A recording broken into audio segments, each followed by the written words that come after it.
Sa mundo ng basketball, isang makasaysayang araw para sa Oklahoma City Thunder matapos itong makuha ang kauna-unahang NBA Championship title.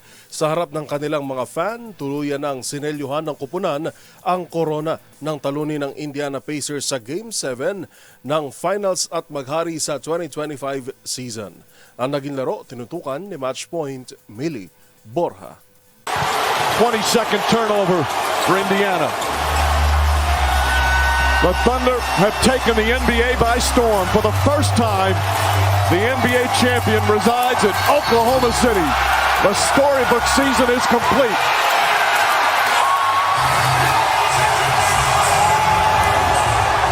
The Oklahoma City Thunder are the 2024-2025 NBA champions. Gumawa ng kasaysayan ng Oklahoma City Thunder matapos masungkit ang kauna-unahan nitong NBA championship title. Tinalo ng Thunder ang Indiana Pacers sa Game 7 with 103-91 sa kanilang home court nitong Lunes ng umaga. Pinangunahan ni Most Valuable Player Shai Gilgeous-Alexander ang Thunder sa kanyang 29 points and 12 assists sa loob ng 40 minutes. Nagdagdag naman si Jalen Williams ng 20 points, habang nag-ambag si Chet Holmgren ng 18 points, 8 rebounds at 5 blocks. Ito na ang kauna-unahang NBA championship ng prangkisa mula noong lumipat ito sa Oklahoma City noong 2008. At ang ikalawa naman sa kabuuan mula nang magkampiyon sila bilang Seattle Supersonics noong 1979.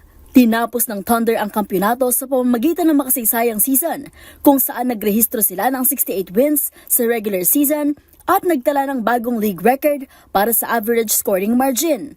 Samantala, naiwan naman ng Pacers sa mabigat na pagkatalo matapos mawala ang all-star point guard nito na si Tyrese Haliburton na nasugatan sa unang quarter dahil sa pagkadulas sa court. Hindi na ito nakabalik sa laro dahil sa right lower leg injury.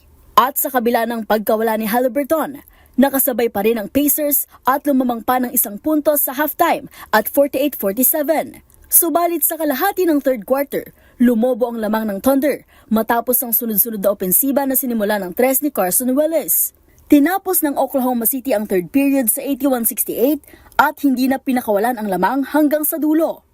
Ang Thunder na ang ikasyam na prangkisa na nagkampiyon sa ilalim ng 12th season ni NBA Commissioner Adam Silver. At yun ang mga latest updates sa mundo ng sports. Para sa MBC TV Network News, ito si Millie Borja ng DZRH TV, una sa Pilipinas, una sa Pilipino.